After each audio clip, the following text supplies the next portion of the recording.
Msanii maarufu wa muziki wa Injili nchini Tanzania, Rose Muhando, ameibuka hadharani na kutoa malalamiko mazito kuhusu kile alichokitaja kuwa ni kudhulumiwa haki yake ya mapato kutokana na kazi zake za muziki katika majukwaa ya kidijitali.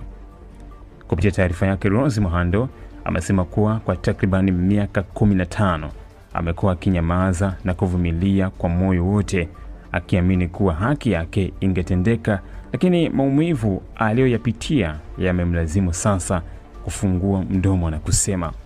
Msanii huyo amesema changamoto hiyo inatokana na ushirikiano wake wa zamani na kampuni ya Sony Music Africa, akieleza kuwa licha ya kuachana na kampuni hiyo kitambo, hadi sasa bado inashikilia zaidi ya kazi zake 37